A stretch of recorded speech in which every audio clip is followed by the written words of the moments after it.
¿Cómo están? Muy buenas noches. Mi nombre es Carmen Gudiño y le doy la más cordial bienvenida a esta mesa de análisis Reto 2024. Como usted sabe, una iniciativa del Sistema Mexiquense de Medios Públicos en la cual analizaremos un tema importante que tiene que ver con la llegada a la presidencia de la República de la primera mujer en la historia de México, Claudia Sheinbaum Pardo, del proceso electoral 2024. Este proceso que es histórico. Una mujer, Claudia Sheinbaum, que encabezó la coalición Sigamos Haciendo Historia, integrada por Morena, el Partido Verde Ecologista de México y el Partido del Trabajo. Logra la victoria al obtener cerca del 60% de los votos en la jornada electoral. Su llegada sin duda rompe techos de cristal y es un logro a la lucha que por años han protagonizado miles de mujeres para reconocer y hacer valer sus derechos de participación política y ocupar posiciones y cargos que antaño solo eran cubiertos por hombres. Para analizar este tema de cara a lo que nos espera en los próximos 6 años, doy la más cordial bienvenida a la distancia, ya que nos acompañan vía Zoom, a Teresa Rodríguez de la Vega, quien es socióloga, maestra y doctora en filosofía de la ciencia por la Universidad Nacional Autónoma de México. Y también saludo con muchísimo gusto a Ingrid Urguelles Latorre. Ella es abogada, máster en letras y doctora en literatura por la Pontificia Universidad Católica de Chile. ¿Cómo están? Bienvenidas. Hola, muy contenta del espacio. Hola. Hola, un gusto de estar aquí. Un gusto tenerlas aquí para analizar este tema tan relevante para nuestro país en los próximos 6 años. La primera mujer presidenta de México. Y voy a comenzar contigo, Ingrid. Yo quisiera preguntarte de inicio, ¿cuáles creen tú que hayan sido los factores que motivaron a la llegada de la primera mujer a la presidencia de México? Y además que lo hizo con un amplio margen. 6 de cada 10 personas que fueron a votar le dieron su confianza. ¿A qué crees que se deba, Ingrid? Bueno, hay varias razones que uno pudiera analizar respecto de esta amplia, muy amplia e histórica votación a favor de la candidata Claudia Sheinbaum. Y yo creo que en una medida responde, por supuesto, a una larga data de luchas feministas de muchas décadas, ¿verdad? Por poner o por incidir en la política institucional con distintos perfiles de mujeres feministas que han estado trabajando en, digamos, desde los partidos, desde el Senado, desde distintas entidades institucionales, para promover la participación de las mujeres. Eso como desde el género. También pienso que tiene que ver con un tema de politización, este es como aparte, ¿no? Una politización de las personas, un cansancio por el abuso histórico de las élites y esta creación de una conciencia política que viene de las bases. Es una conciencia política que en este último sexenio se ha ido creando a partir de esto de conversar acerca de el rol que tienen que tener las personas, la ciudadanía, su relación con los políticos y también cómo se dan los abusos de las élites dominantes, cómo se han dado los abusos en la historia de México. Y también, por supuesto, es un afianzamiento del mismo Morena, es decir, cómo este es un segundo sexenio a uno primero que tuvo una muy buena gestión. Uno, al evaluar el sexenio de Andrés Manuel López Obrador, puede decir que fue un buen sexenio, un sexenio además donde se sacó de la pobreza a mucha gente. Entonces, por supuesto que responde a una necesidad, a un impulso, a unas ganas de las personas de que eso tenga una continuidad en el tiempo, porque es una gestión que al pueblo de México le interesa que permanezca, ¿no? Efectivamente, y además me parece muy interesante esto que comentan, porque efectivamente es lo que está en la conversación aquí en México, esa lucha de los grupos feministas por poner en el lugar que le corresponde a la mujer. Y Claudia Sheinbaum logra romper un techo de cristal y convertirse en la primera presidenta de México al hacer historia en los 200 años que tenemos de vida democrática en este país como lo conocemos. Así que es muy importante señalar qué representa esta llegada a la presidencia de la República para la lucha feminista. Te saludo, Teresa. ¿Qué opinas al respecto? Mira, creo que me quedo con la recuperación de lo que la propia candidata victoriosa ha dicho. Ha dicho, no llego yo, llegamos todas. y al decirlo me parece que está abrevando de la historia de una lucha política de las mujeres, no por romper cada una en lo individual techos de cristal, sino por desestructurar el edificio vertical que supone que solo unas puedan romperlos, ¿no? Acá Ingrid y yo somos unas convencidas de lo que plantean las compañeras del Manifiesto del Feminismo del 99%, un texto hermoso que recomendamos, en el sentido de que cada vez que una mujer privilegiada rompe un techo de cristal, muchas mujeres precarizadas barren los pedazos del piso. Creo que Claudia Sheinbaum está consciente de ello y por eso ha dicho permanentemente, no llego yo, llegamos todas, reconociendo su herencia política en la lucha de muchas mujeres que han luchado por desestructurar las relaciones de opresión, que evitan, entre otras cosas, que las mujeres lleguemos a puestos de elección popular importantes. Ahora, en ese sentido quisiera pues también tocar otro punto muy importante, que es las expectativas que se han generado en torno a la llegada de Claudia Sheinbaum a la presidencia de la República. Hablamos de esta lucha feminista y por supuesto que muchos dicen tiene que adoptar esas peticiones que han estado diciendo las mujeres a lo largo de la historia. Pero yo quisiera preguntarte, Ingrid, a partir del próximo de octubre, el 1 de octubre, en donde ya Claudia Sheinbaum se siente en la silla presidencial, ¿cuáles son esas expectativas con las que tú crees que llega? En términos de expectativas, yo creo que, bueno, acá hay un mandato popular muy amplio, ¿cierto? Hay 35 millones de votos por un proyecto que es un proyecto en continuidad con un sexenio que ha transcurrido de manera, como les decía antes, en el fondo, que ha sido aprobado de manera positiva por la mayoría de las personas. Entonces, por lo tanto, por supuesto que la expectativa va a ser una continuidad, pero también una profundización en este proyecto de la 4T, que finalmente tiene puesto el foco en la justicia social. Como bien decía Tere, aquí se habla no tanto del feminismo liberal blanco, del feminismo individual, sino que se habla de una justicia social y se habla de primero las pobres, en este caso porque estamos hablando del género, pero siempre pensando, ¿no?, en la justicia social. También otra expectativa va a ser que exista una mayor presencia de mujeres en la política, digamos, institucional, que ya hay muchas políticas muy buenas que ya se han afianzado en el sexenio de Andrés Manuel López Obrador, pero se asume que obviamente al tener una mujer presidenta esto incluso puede profundizarse un poco más. También otra expectativa es la relación que va a tener esta presidencia con los movimientos sociales, y no solamente la lucha de las mujeres feministas, sino que también las disidencias sexuales, las familias de víctimas, los pueblos indígenas, es decir, cómo se va a vincular este gobierno con distintos movimientos sociales. Y finalmente, la gran expectativa, y para lo cual se votó, digamos, masivamente para lograr un plan C, tiene que ver con los cambios constitucionales, ¿no? Es decir, que cambios constitucionales que van a permitir modificar estructuras neoliberales, que van a permitir ponerle ciertos atajos al capitalismo extractivo, cambiar algunas instituciones muy nefastas para el país como el Poder Judicial. Y ese es el mandato que se ha dado, ¿no? El mandato principalmente de mayoría para que hayan cambios y reformas que sean profundas y estructurales, no reformas, digamos, por encima.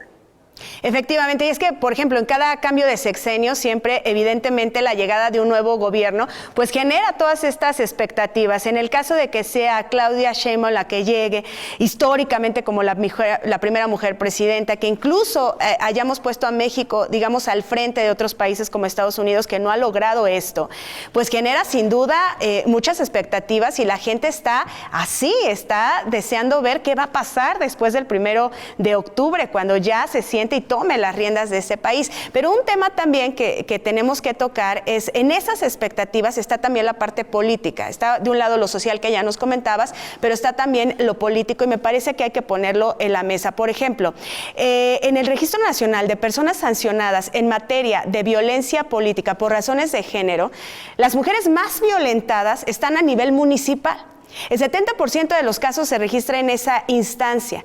En ese sentido, ¿consideras que la llegada de Claudia Sheinbaum a la presidencia podría revertir esta situación de violencia política en donde lo estamos viendo que está en los municipios? Pues creo que tenemos primero que reconocer que la llegada de una mujer presidenta no garantiza la erradicación de la violencia política de género. su proliferación en todos los campos de la toma de decisiones así lo indica. Ya teníamos un gabinete paritario y eso no era suficiente para erradicar los mecanismos. ¿Y por qué no lo era? Porque la violencia política de género, como toda la violencia de género, no es algo que ocurre porque algunos varones son mala onda y violentan a las compañeras. En realidad es un mecanismo de un sistema que con la violencia política nos recuerda que no es nuestro lugar, que el sistema todavía está organizado de manera patriarcal y que las mujeres no tenemos por qué estar ahí. Es un mecanismo sistémico y como tal hay que enfrentarlo. Sin duda alguna, la sola presencia de una mujer en la presidencia de la República implica una pedagogía de género, implica que el sentido común se acostumbre a ver mujeres en los espacios que el patriarcado veda para las personas, para las mujeres y para las personas feminizadas. Sin embargo, no basta.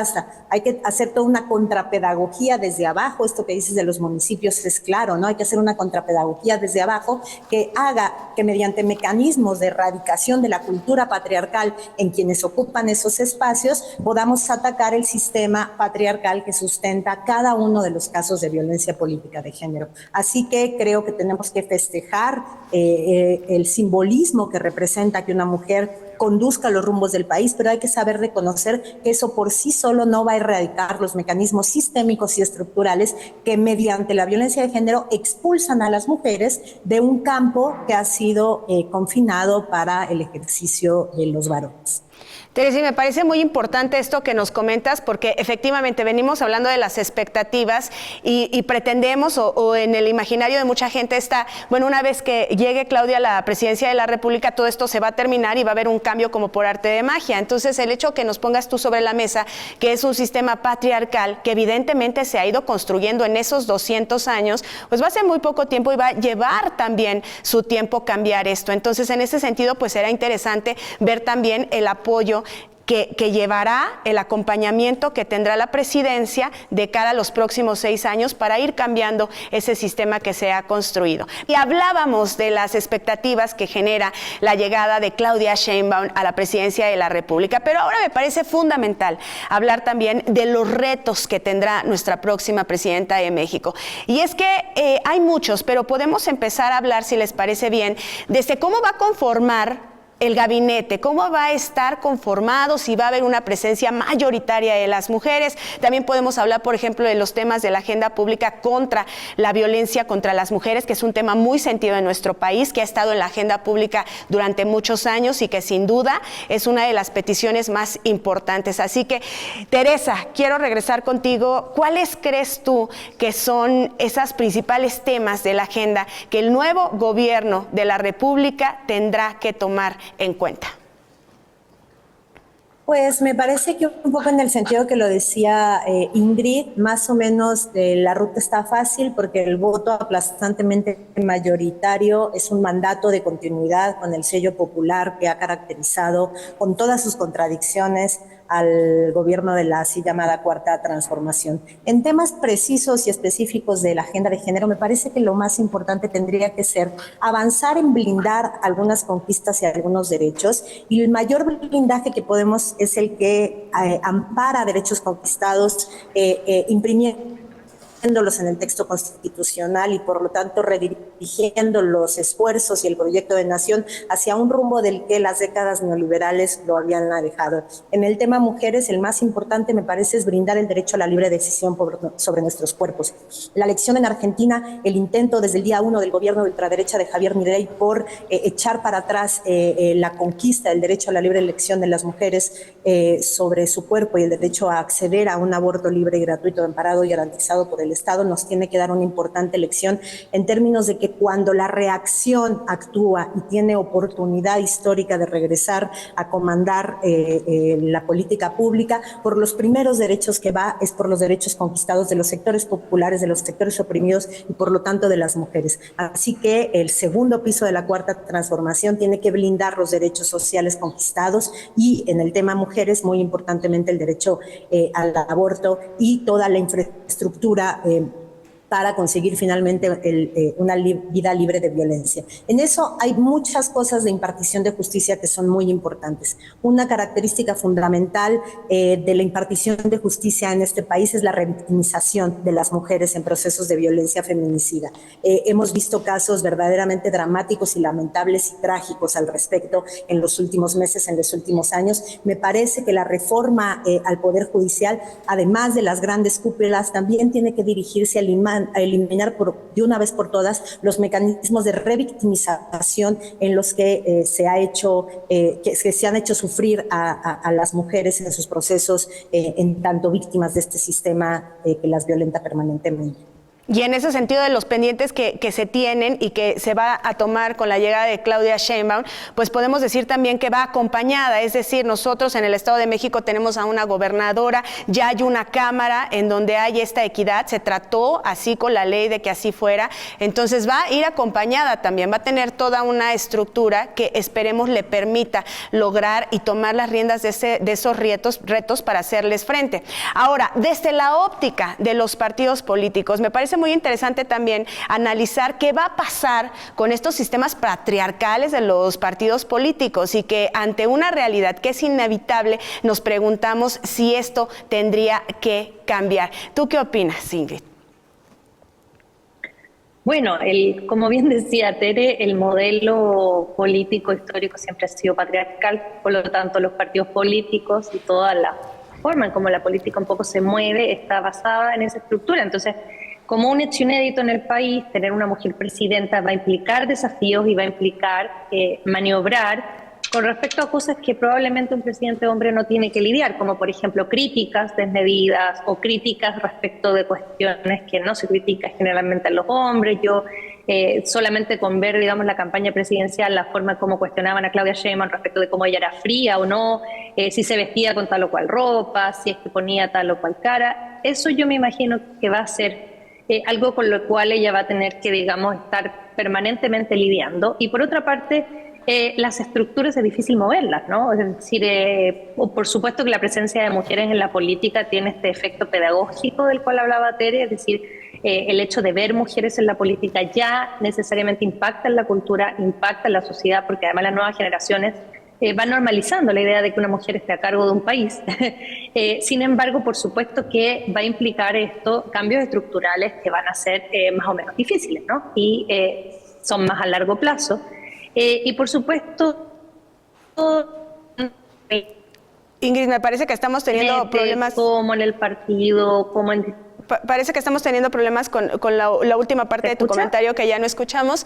Sí, esto me parece muy interesante porque ya lo había yo escuchado en otros lados en donde decían que sí, efectivamente el hecho de que Claudia Sheinbaum sea mujer, pues que van a estar centrados también los reflectores en esos temas, ¿no? Y que tendríamos que superar esa parte de a lo mejor la vestimenta, de cómo se comporta y que dejemos de lado los temas relevantes o que tendrían que estar en la agenda. Entonces me parece que estás tocando un punto fundamental, Ingrid. Ya te escuchamos bien.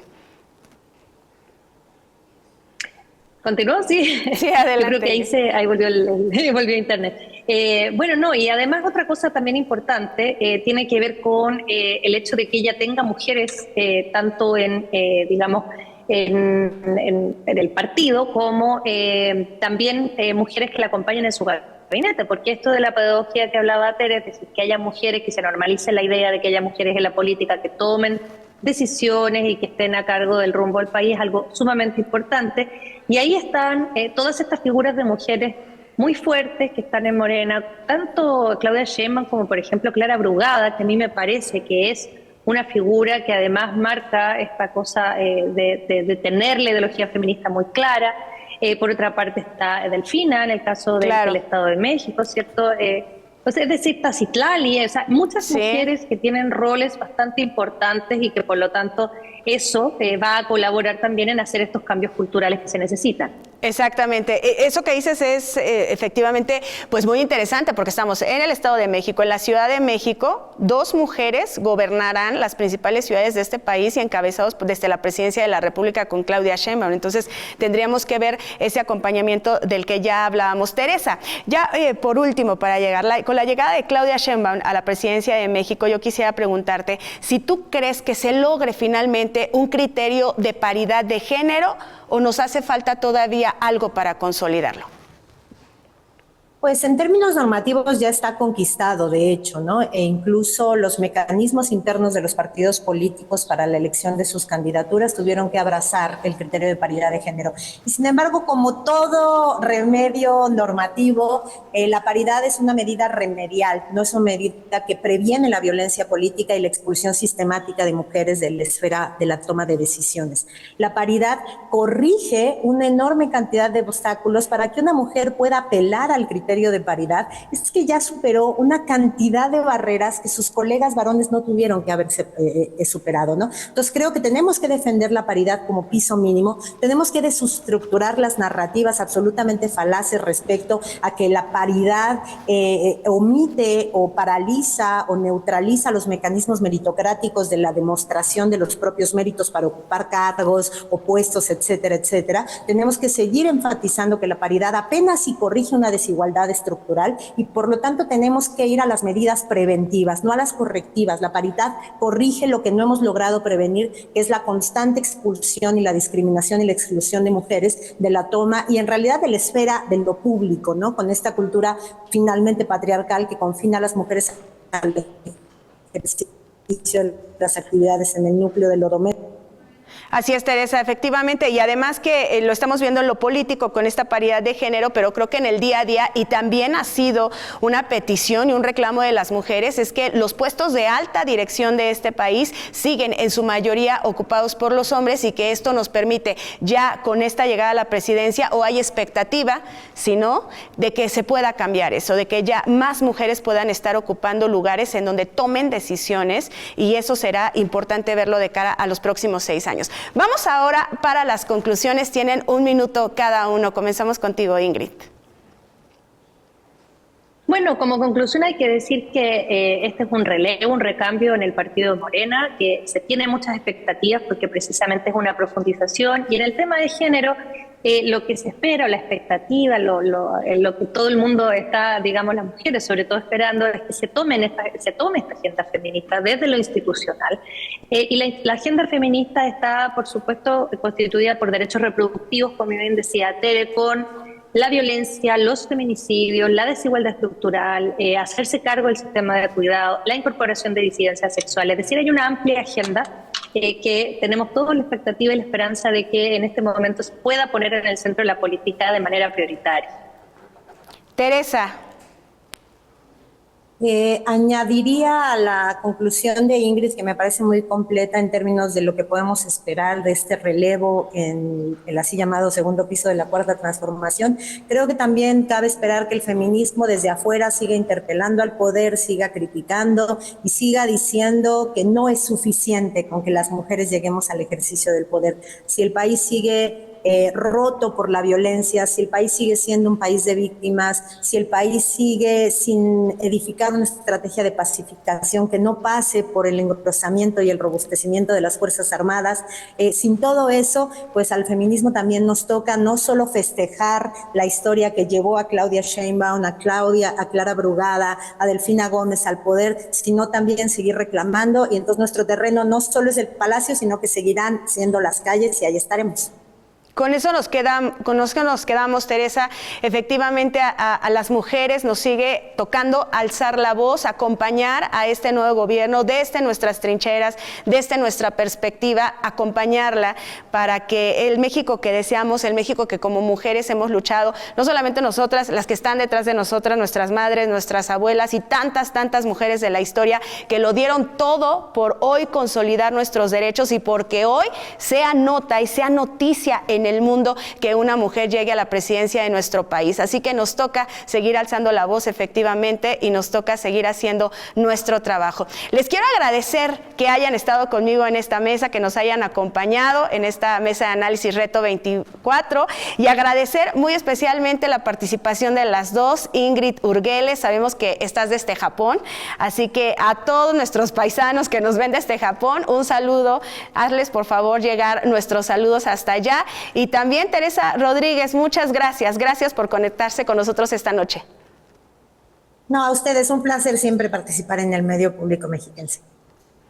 Gracias. Sí, muchas gracias por la invitación, nos encanta estar acá.